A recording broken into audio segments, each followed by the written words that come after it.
everyone, this time we are going to discuss about art crimes. So what are the crimes that are being considered as art crimes? But before that, we need to define first what is a crime. Okay, so a crime is an act of omission or commission done against another or against property that is being punishable by the revised penal code of the Philippines. Okay? Others also define it as an act of commission or omission that is punishable under the laws of the Philippines. Either way, the same is true. Okay? So, dalawang bagay yon, class. An act of commission, you commit it, and that particular act that you commit is punishable under the laws of the Philippines. That is a crime. The second part is you did not act. You did not commit. It's an act of omission. You omit or remove an act, okay, which you are supposed to do. And that omission is punishable under the laws of the Philippines. Okay. Example of commission. An act of commission that is punishable under the laws of the Philippines. Example, murder.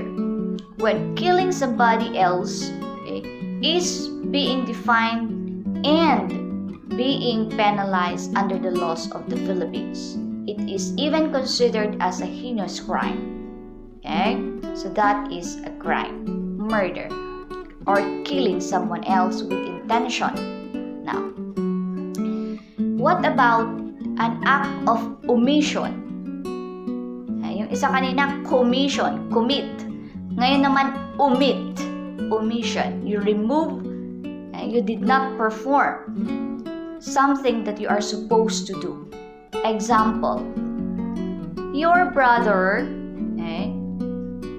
killed somebody else.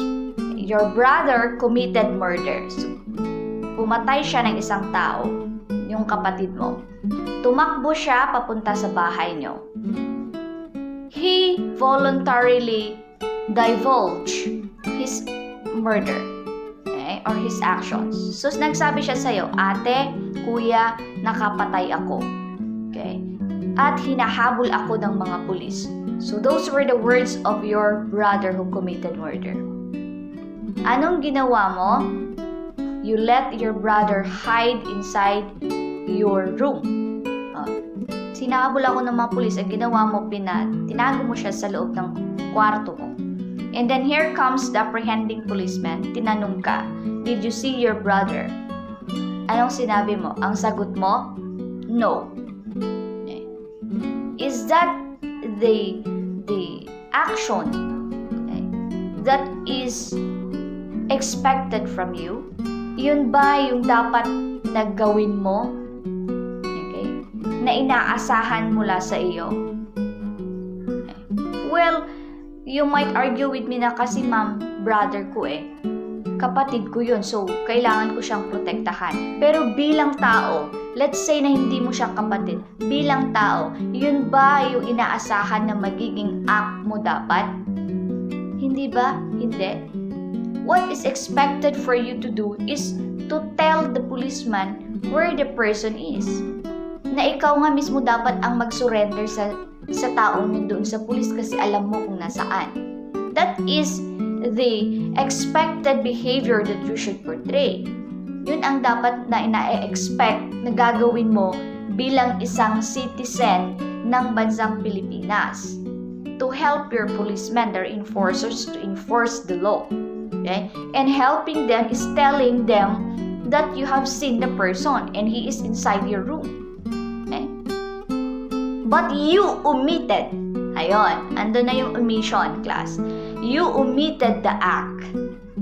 Hindi mo ginawa yung dapat na gagawin mo sana. Yung dapat na pag-surrender mo, pagsabi mo kung nasaan yung taong yun, hindi mo ginawa. Did you commit a crime? Yes. Because that particular act of yours is being punishable under the revised penal code of the Philippines, the laws of the Philippines. What particular law is that? You will be or you will be labeled as an accomplice of the perpetrator. Ibig sabihin, ang impact ng ginawa mo na hindi mo pag-surrender sa kanya is kasama ka doon sa pagsasagawa ng pagpatay. Okay? As an accomplice. So, kasama ka ngayon sa kaso kung makakasuhan siya. Okay? Why? Because you omitted an act that you are supposed to do, okay? Which is punishable under the laws of the Philippines.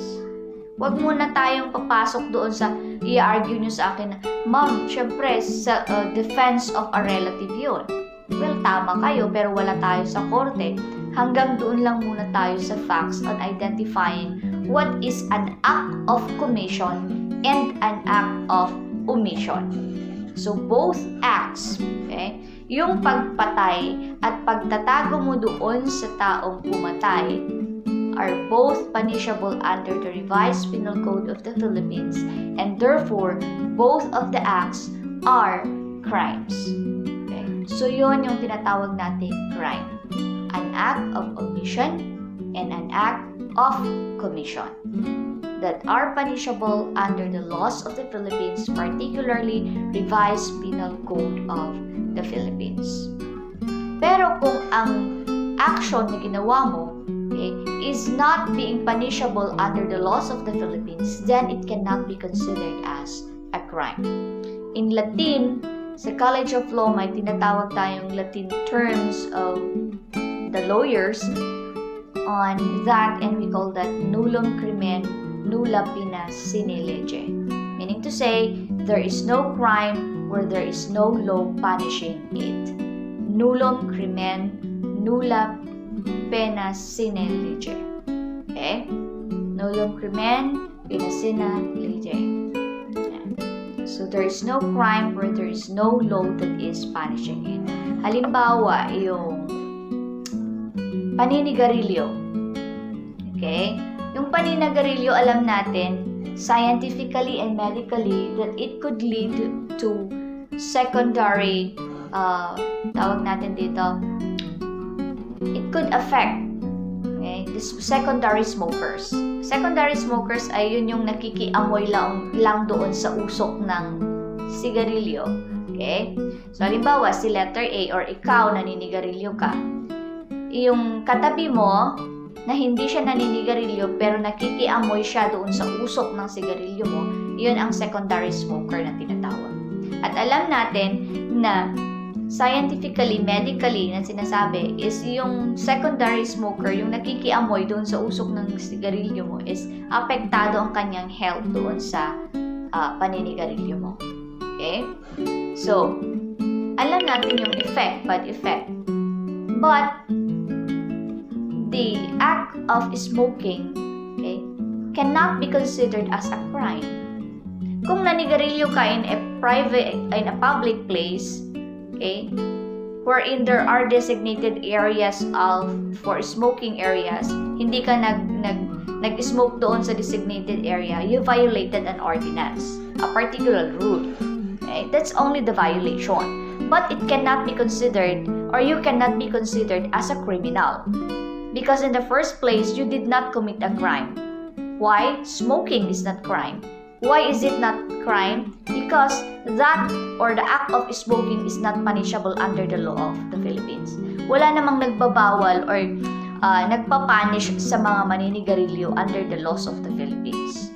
What we only do is to punish those smokers when they violate a rule, okay, or a particular rule or policy of smoking in an area, okay, which is not a designated area for smoking. Okay? Ayun.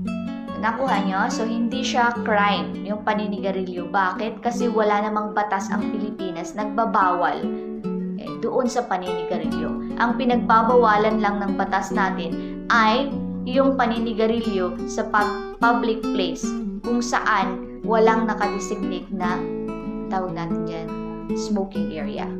or meron mang nakadesignate, hindi ka naman pumunta dun sa smoking area, tinabihan mo lang doon sa kabilang kanto. Okay? So that is a violation. But you cannot be considered as a criminal because your action is not a crime. Okay, now, let's go to art crimes. So what then are art crimes?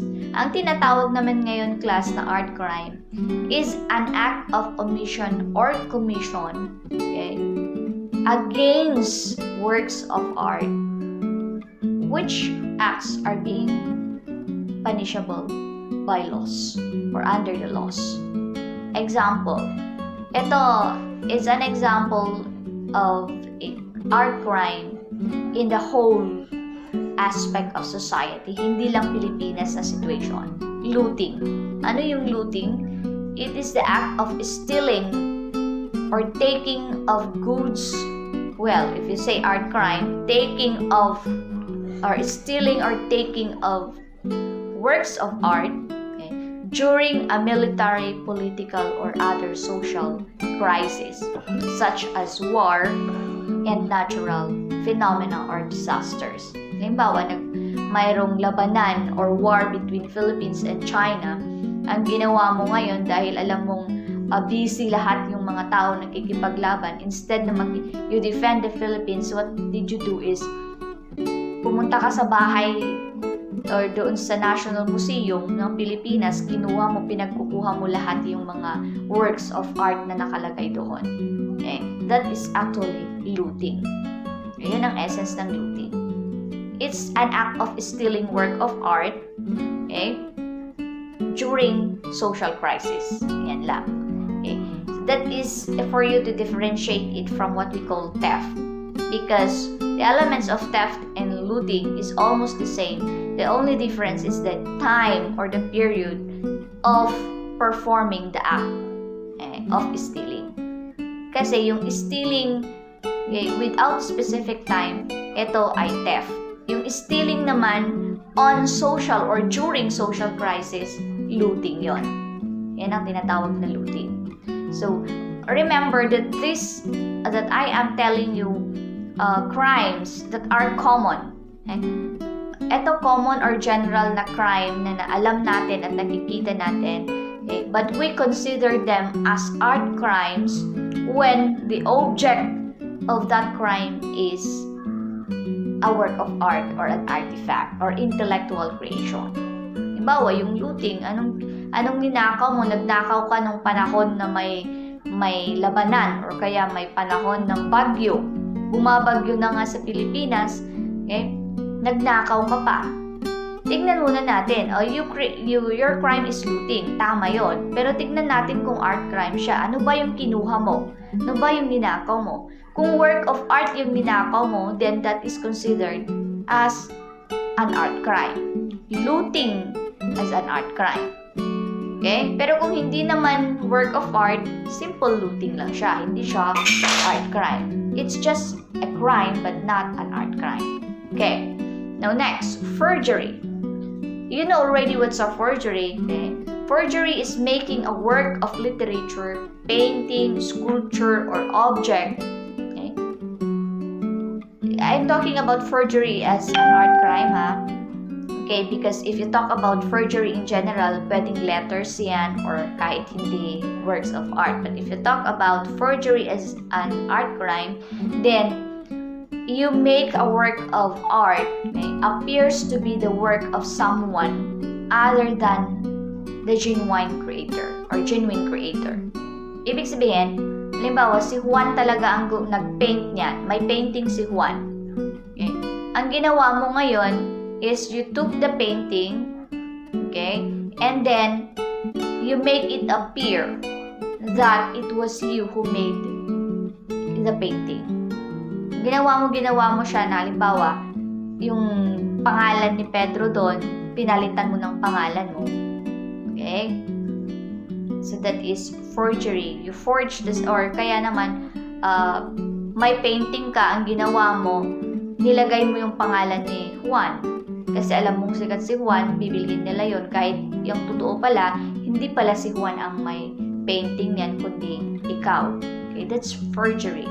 you make it appear that the work of art, okay, belongs to someone else other than the original owner or author. Pinapalabas mo ng isang bagay na work of art ay pagmamay-ari or gawa ng ibang tao na hindi yung talagang may-ari. Forgery. Okay? Now, you try to differentiate that from falsification. Okay? Forgery and falsification. Kasi, they are the same in element, parang looting at saka theft lang, parehas silang stealing, hindi ba? Sa forgery naman, may pareha silang pareha siyang element doon sa falsification. Okay? Ang diferensya naman dito, forgery and falsification, is the document. The document itself that you falsify or forge. Okay? Both acts of forgery and falsification makes it appear that a certain work of art is a work of another other than the true owner. Okay? Parehas sila na yung forgery at saka falsification, pinapalabas nila ng isang bagay ay gawa ng isang tao na hindi yung may-ari, yung talagang may-ari. Okay? So, kung parehas sila, what is the difference is that the document. Yun bang document na yon na pinalabas nilang pagmamay-ari ng iba, as despite of the true owner, is an original document or a copy of the original document. Okay? Kung original document yan, class, if it is the original document, okay, that was being altered, okay, yun yung ginawan mo ng paraan to appear it not to belong to somebody else other than the owner, okay, you call that falsification. But if the document is a copy, okay, and you make it appear as it is the original copy or as it is the original creation of the true owner, then that is forgery. Okay? Now, let's go to trafficking. Trafficking is an illegal act of buying or selling works of art with the intent to gain. Ito usually nangyayari on the international sphere. Meaning to say na internationally yung trading. It's the act of buying and selling. I will buy a product or I will buy a work of art, okay, from America, and the Americans also will sell that particular art to another, to me, I should say. Okay, so there is trafficking. Why? Because it did not pass through the required legal process that it should have undertaken to make the trade. So, hindi legal yung pagtra-transact namin on buying and selling the work of art. Patago yung pagtra-transact namin. So, that is what we call trafficking. Okay, trafficking. Like for example, human trafficking. Paano ba yung human trafficking? Ipupuslit mo yung mga tao, okay, from Pilipinas papuntang ibang bansa. Saan sila dadaan? Backdoor. Okay? Para hindi sila ma-monitor ng embassy, hindi sila ma-monitor ng anumang agency or ng Philippine government.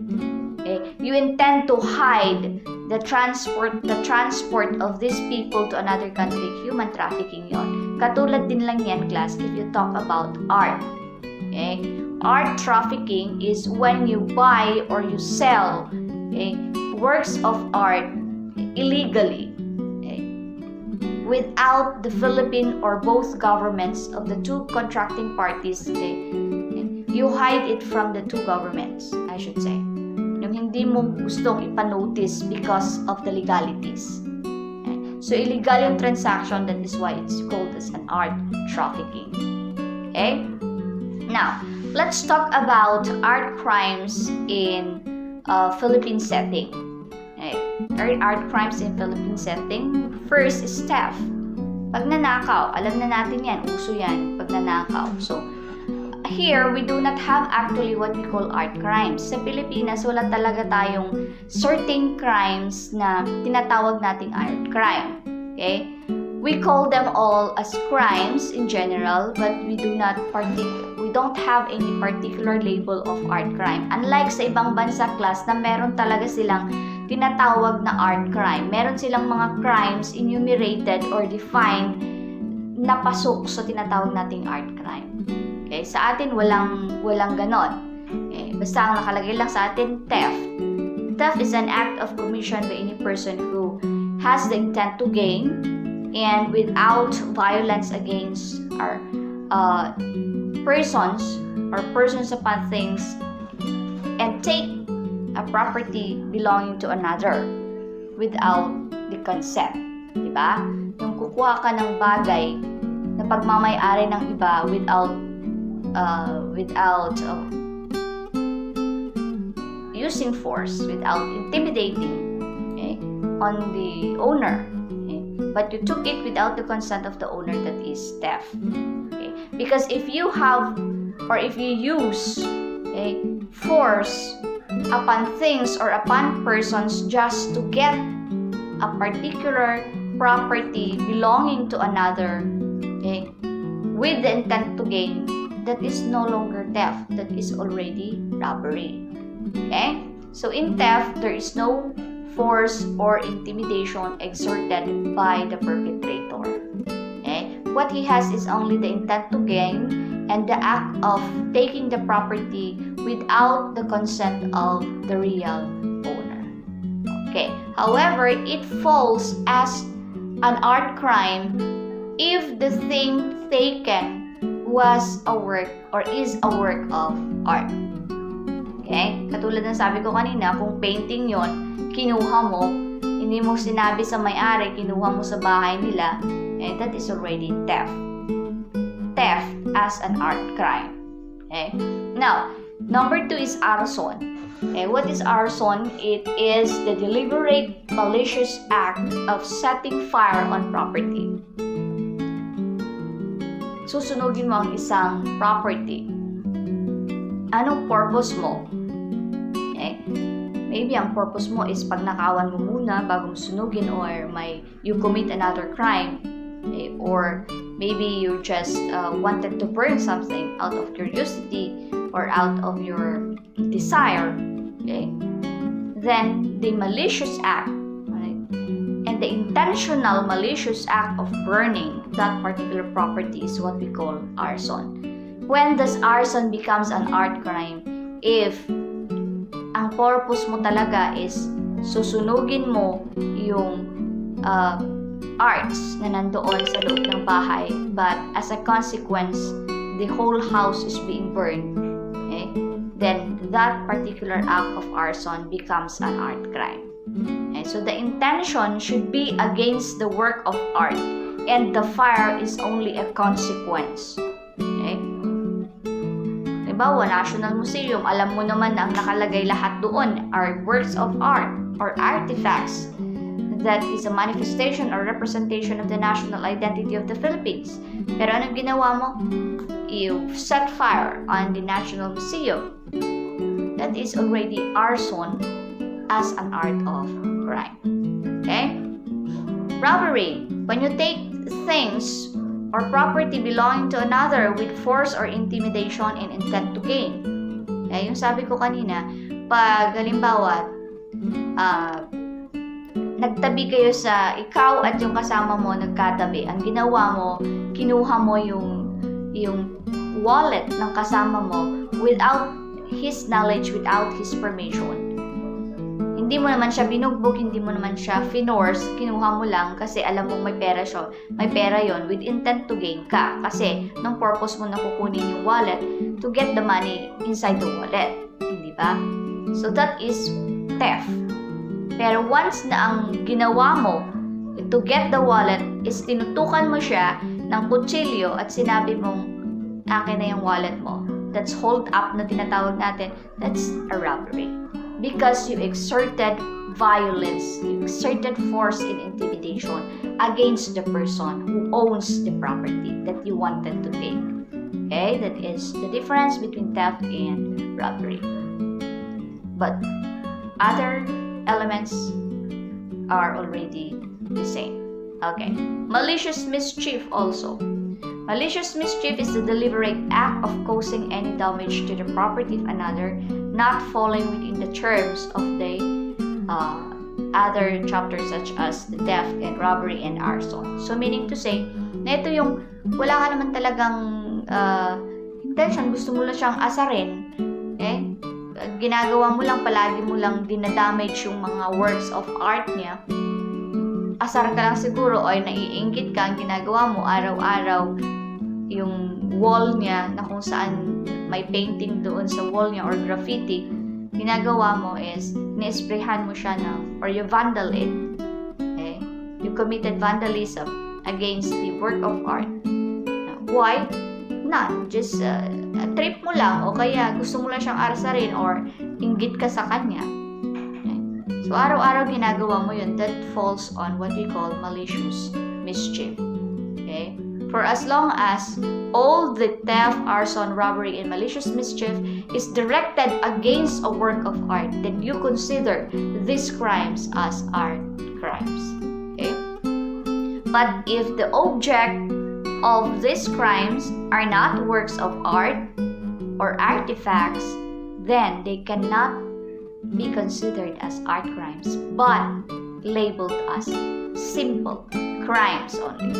So, ibig sabihin, crimes lang siya. Hindi siya matatawag na art crime. Okay? So, I hope you understand that. So, what are the causes of crime? Usually, ano sa tingin nyo? Specifically, art crimes. Ano ang reason kung bakit nagkukumit ang mga tao ng crime against art? Sometimes, it could be revenge. Okay? Gusto mong maghiganti sa taong may-ari ng art na yon. So, ang ginawa mo ngayon, you committed arson or you committed theft because of revenge. Okay? That is the cause of your crime. Meaning to say, it's your grudge or your ill motive. Okay? That or your emotions that causes you to commit the crime. But as a whole class, art crimes are usually and primarily, I should say, caused by the value of the art and the cultural heritage on international market. Alam natin na yung mga works of art ay matataas ang presyo on the market. And these prices actually, or these values actually, okay, motivates some people, okay, to commit art crimes because of the motive of intending to gain out of the particular art crime. Okay? So, yan ang pinaka unang-una at popular na cause ng art crime because of the value of the works of art. Next is poverty. Actually, this happens in the Philippines, poverty. If there is a high price of a certain thing at meron, halimbawa, ikaw, nagmamay-ari ka ng Mona Lisa painting that cost millions. Okay. Here comes isang tao na walang-wala kahit isang tuka na tinatawag natin. Na kapag hindi siya nagtrabaho sa araw na to, wala siyang ipapakain sa pamilya na. Papakita mo ngayon yung worth million na Mona Lisa mo. Itong tao to mahilig pa naman sa art. Ano kaya ang posibleng mangyari? Hindi ko sinasabi na yun ang gagawin. But most probably, pinaka malapit na mangyayari is yung tinetempt mo yung tao to commit an art crime. Okay? You are tempting that particular person who is in dire need, who is in poverty or experiencing scarcity in life, okay, to commit art crime. It could either be theft or robbery. Kasi alam niya yung value niya, wala siyang may pakain. Ang tendency nun, baka nakawin.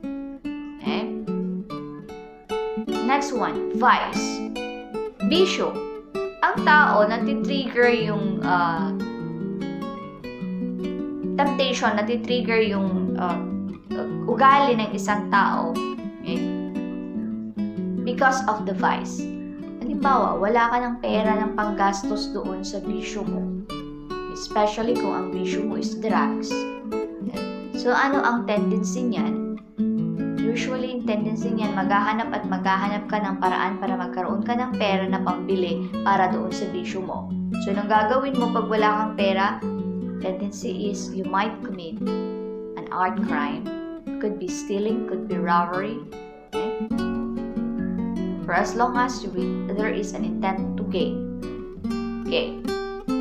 Third is idealism. Ano ibig sabihin ng idealism? Magkaiba kayo ng opinion ng gobyerno. Magkaiba kayo ng opinion ng artist. Ang pinoportray ng art niya is peace. Ayaw mo ng peace, gusto mo ng magulo. So dahil naaasar ka doon sa painting niya, dahil magkaiba kayo or magkasalungat kayo ng idea or ng prinsipyo, dahil sa asar mo, you could commit art crime. Okay? That's idealism. Social injustice. Ano bang example ng social injustices that could motivate or tempt a person to commit a crime or provoke a person to commit the crime? Okay. Physical abuse. Halimbawa, yung may-ari ng art is laging nananakit. Okay. Verbal abuse, kung hindi man niya sinasaktan physically, ginagawa niya, pinapahiya siya sa maraming tao. Or kaya lagi niyang binubuli yung kasamahan niya because hindi marunong gumawa ng art yung tao na yun, binubuli niya. Sinasabihan niya ng hindi maganda. Minsan pa, tinatadyakan niya or pinapalo niya ang kamay kasi hindi naman magaling mag-painting or mag-produce ng something that is work of art. So anong tendency nun? Because of the social injustices or maltreatment, the abuse that is being experienced by a certain person from another, that could provoke him to commit any of the art crimes that we have mentioned. It could be robbery, it could be theft, it could also be murder because of the work of art and because of the injustices that he experienced from that particular person. Okay? So, yun yung mga causes of art crimes. Bakit ang isang tao nakakakumit ng art crime? Pinaka-root cause niyan because of the high value of the art crime. Secondary na lang yung poverty, yung vice, yung idealism, and the social injustices that one experiences on his life. Okay? So I hope you understand that. So thank you very much for listening to this vlog, and I hope that you would try to watch again next videos that I am going to upload. Thank you.